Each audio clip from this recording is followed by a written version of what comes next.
If you're like me, you've got contacts in every single possible format. Email, Facebook, LinkedIn, and Twitter. And it's becoming harder and harder to stay on top of them. To help me make sense of this mess, I use Smarter Contacts, the free app that automatically creates rich profiles for all my contacts right on my smartphone. The thing I love most about this app are the rich profiles it creates. I can see photos, job titles, company details, and updates from social networks all in one place, all in context. This is a free app and available on all mobile platforms. Head to www.untether.tv/smarter to download it today.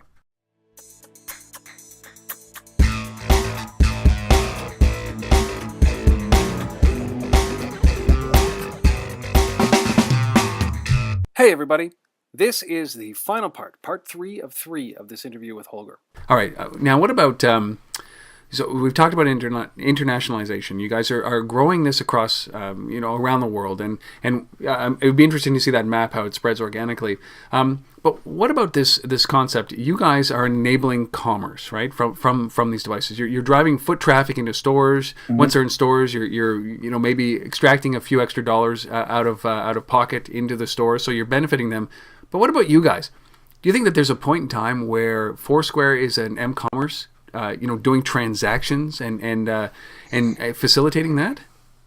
Yeah, the payment space is obviously very interesting, right? Because I think, payment solutions help, people convert, an action and an intent into an actual kind of monetary transaction. And so, we have, a lot of respect for what some of the companies out there are doing in the payment space. We certainly have a couple, prominent players that are neighbors of ours here in San Francisco, the same thing in New York. I would say we don't have any specific plans right now that I can talk of, but it's certainly something that we're looking at because I'm very bullish on kind of the mobile payment space going forward. Yeah, I can imagine, especially when you've got that user base and an acceptance already about what it enables them to do. It doesn't seem like it's a far leap to get into the transaction space to facilitate that, and especially when you're partnering with Groupon, right? So how does that all come together? I think I've just been told to. We'll see. Look down the road. No, I mean, we have partnerships with, a number of daily deal providers, including Guild Group and Living Social and so forth.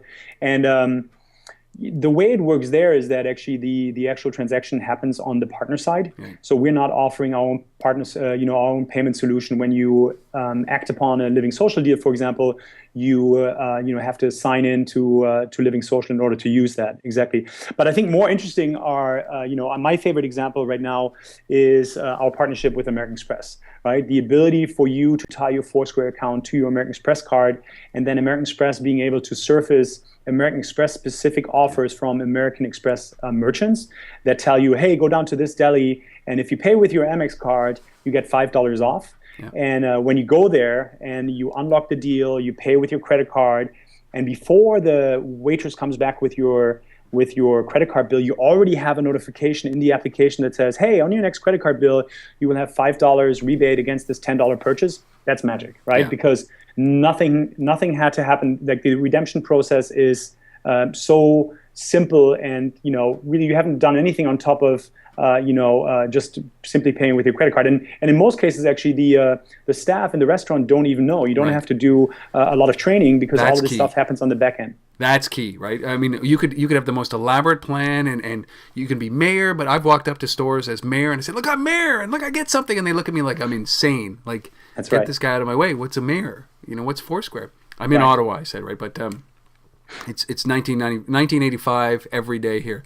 But when you start to think about that, the automatic redemption, these things are so measurable, right? Right. And so I got to ask you, when you're talking about business around this realm, that measurement either just thrills people because they see results, or it scares the hell out of them because they see results, right? This is really the first time you can measure all this stuff. Right. Yeah, no, we're really excited with the numbers. It's obviously not something that American Express or we can share. Yeah. But I think both parties are really excited about the partnerships and about the results so far. And I think it actually really drives value for everybody involved, right? It's certainly great for American Express because it helps them, have people use their credit card over cash or other credit cards. It helps the local merchant because it helps them drive traffic into their stores, and it helps our users because, it ultimately helps them save some money by using the Foursquare app. So it's kind of a triple win, so to speak. Does that I don't know if you can answer this, but does it limit your ability to work with all the other credit card companies, MasterCard or any other third-party provider, credit card provider? Not necessarily. It's just a matter of, there's only so much you can do with 100 people. That's, I think, the biggest issue. It's like you're limited, because you start to think about what you can do, and you want to make sure you do everything right, and certainly not half-assed. And I think that's one of the key things that I'm getting from you guys is that you implement to your capacity, and then you let that ebb, and then you bring on the next piece. Yeah, I agree. I think we've been fairly good about launching baked product. Yeah. And I think the other thing that I'm always amazed at is at what kind of cadence the team is churning out new, functionality and new versions. I think one of the major agencies just recently kind of created a timeline of 2011 for Foursquare, and like the number of milestones and product launches you saw on that timeline even surprised me because I've already forgotten all the stuff that we've launched in the first half of last year. Right? It's pretty incredible. Yeah, it's great. All right, just a few more questions, and I got to talk about something like. So, what about NFC? I mean, are you guys you guys look at NFC as an oncoming technology, or do you look at what's here now, like things like QR codes and those kind of things, and how do you bring those in, or do you pull back and wait? Right. Yeah. So that's always an interesting question, right? Because we are certainly not a big company. So for us to seed the NFC market is impossible, right? Because we're not in control. We're not in control of the devices coming into market with the NFC chips. We're also too small to seed millions of businesses with NFC chips in the stores. So there is a bit of a wait and see scenario. But that said, the good news is the technology is already there. Our Android app, I think going forward, some of the other platforms will all be NFC enabled. NFC already today works in Android. We've actually piloted this together with Google at Google I/O last year. And so, the user experience is great. You just hold your phone against the tap. Yep. The check-in screen automatically pops up with the right venue, and you're basically shaving very valuable seconds off the check-in process. And again, all the check-in pieces are kind of the fundamental data that we use to kind of then help you come up with good local recommendations and so forth. So we are definitely looking at the NFC space. I'm not sure about some of the other technologies. What we usually try to do is leverage kind of native experiences and APIs that are available through the platform, because those usually help drive the best kind of user experience. Right. So we're not trying to add a lot of bells and whistles from kind of outside sources. I guess we're kind of really waiting for more NFC devices to come into market and more NFC chips to be available in stores. But we're ready to leverage this because we feel that, pinpointing down somebody to a certain location through an NFC chip definitely has a lot of value. All right. Forward thinking a little bit. What about the future? One of the great things that I saw about what Foursquare was doing was allowing me to basically tag articles, right? As I'm, I believe that location is agnostic. I can be standing in a physical location with a longitude and a latitude, or I can be sitting online at a location, which is a website or something to that extent, and to tag that for future reading. So when you start to think about that, what about product discovery and things like that are inanimate objects? I'm at a Best Buy or something like that, and it's about product discovery. Or where do you hope Foursquare goes? What's the next 12 months look like for you guys? Right. Well, I think the one thing that we are very much focused on is kind of your physical location and how you and your friends kind of interact in that physical location and kind of where the interesting, exciting things around you are. Yeah. We've always, we've been asked many times, whether we would kind of get into the media check-in space or in the product check-in space. I think those are all, exciting areas in themselves, but we really want to focus on the location space because that's where our experience is in, that's where our expertise is in, and also I personally actually feel that there's not one social graph that will rule them all. There will be, different groups of friends that you will have maybe to share your location and maybe to share, kind of your media consumption or your, what products you're interested in. So, we're really not so much focused on, kind of product check-ins or that type of stuff. What I do want to say, though, is you just mentioned a super exciting product that is one of my favorite things is Safe to Foursquare. The ability, and now we have major media companies in the US and soon to come in elsewhere internationally, offering a Foursquare Safe to Foursquare button, on websites, on mobile applications and so forth. And every time you have a location that might be of interest, whether it's a New York Times review of a new pizza place in the East Village, or it would be the location for a music event next week Saturday, with Save to Foursquare, you basically now, with the push of a button, have the ability to add that location and add that event to your Foursquare to-do list. And then in the right moment, and when you're near that place, we'll then remind you, like, hey, by the way, you read this article about this recommended restaurant. It's right here. Why don't you go and check it out? I feel that is, I just got to say, I got to interrupt. Like, Holger, that is an incredible feature. The ability to bridge what I'm doing on my desktop to a location at a further date. Right. It's pretty amazing. That's incredible. I'm completely with you on that. So, but then again, just like Explore and Radar and Lists, the same thing goes for Safe to Foursquare. The user will need time to understand these products. They will need to understand, why they're checking in the first place and how that kind of then drives, some of these other functions. And it's just going to take some time, but we're pretty confident that we will tweak the product in the right way, and we're going to continue educating the users so that they will understand this. And I think the numbers kind of speak for that.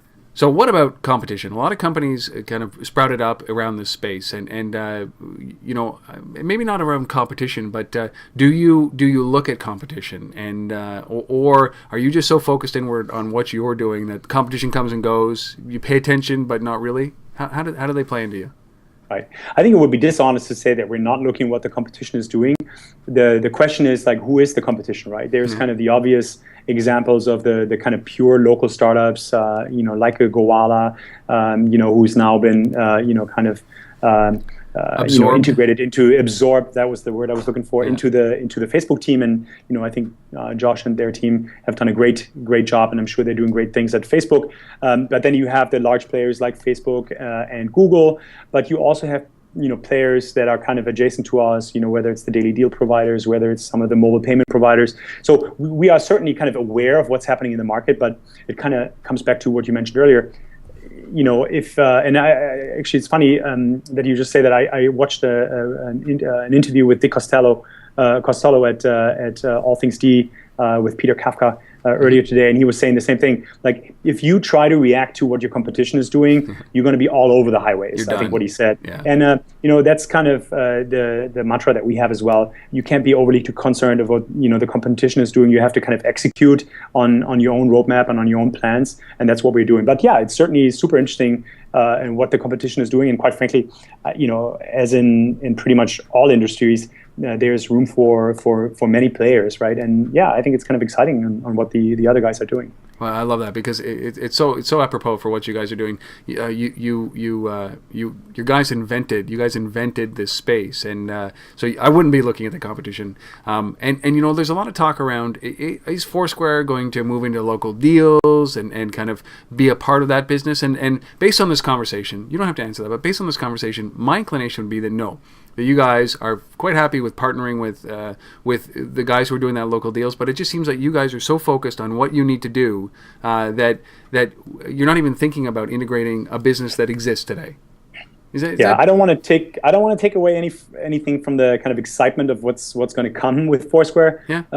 But we have very, very clear plans, and because of the kind of emergence of a daily deal industry, that's not going to change kind of how we, want to execute kind of our roadmap over the next 12 months, right? So you're absolutely right. You guys don't have startup ADD. You guys are clearly, one of the biggest challenges with a young startup is that there's so much that you could do. So why don't you do it? And that's where you start to lose yourself. And it doesn't sound like Foursquare has that challenge. Right. Yeah. No, I don't think we do that. I think that is partially because we have some very, very experienced people on the team that have done this before. We have some great advisors. And yeah, we're trying to be laser focused on just executing the stuff that we think we're good at. Well, that's great. Well, listen, Holger, I really appreciate you doing this. It's been insightful. I use Foursquare, not regularly. I use it a different way. I use it because I'm getting older to remember where I've been. Right? Yeah, no, I mean, people's personal history is a huge use case, right? You can theoretically keep the check-ins completely to yourself by not befriending anybody, and you will never forget where you've been, in the past. And by the way, I'm not sure if you're using the application, but there's a great app that is built on top of our API called TimeHop. Yeah. That actually sends you an email every morning about the check-ins you've done a year ago. Yep. And I use it all the time, and my wife and I are kind of exchanging like photos of like moments from a year ago, and they're kind of great memories, right? People love that kind of stuff. Well, I love it because I start to think about the potential of what you guys are doing. So, Alzheimer's patients. I saw this ability for an Alzheimer patient shoe that is basically a geofence, and I think, boy, wouldn't it be great if you could just do an automatic, with the Foursquare API, automatic check-in, so you would never lose any patients who might have Alzheimer's that are wandering around or happen to be wandering around. That kind of stuff. When you start to think of the ideas. During we're having this conversation, that's what would probably excite me most about the space that you guys are in, the potential of where you could go. Yeah, no, I think the opportunities to build exciting products on top of our API are endless, right? That is actually probably one of the areas that most excites me, is to see how, I think we have at this point 10,000 plus developers who have built on top of the API, ranging from the very, very large companies like Nokia and Microsoft, who've built like fully fledged Foursquare experiences for their platforms, all the way down to kind of small, scrappy startups, 1 or 2 people in a garage, kind of building an application like there's one thing about kind of a warning system that would send you SMSs when you checked in a place that had like a bad or like low scoring kind of food safety, nice. Thing. And so, those type of things we see all the time. We're really excited about that. We think that companies who have built on top of our platform like Instagram, Path, or, some of the more prominent players, that they're getting a lot of value out of our platform, and we love to see that type of usage.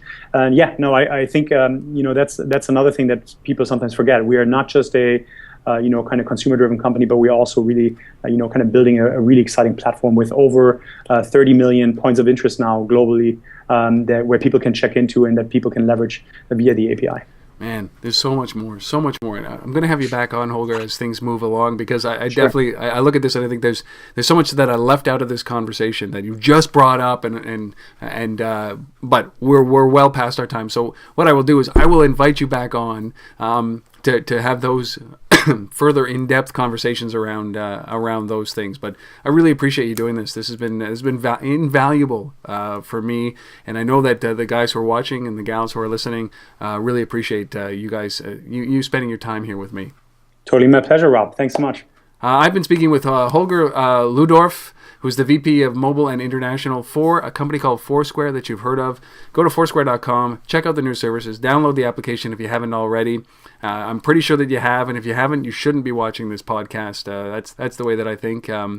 But I really appreciate those of you who are still watching or listening, wherever you may be, whatever you are doing. Thank you for bringing this into your day. I really appreciate that. And we'll see you next time on Untethered.tv. Thank you. Bye.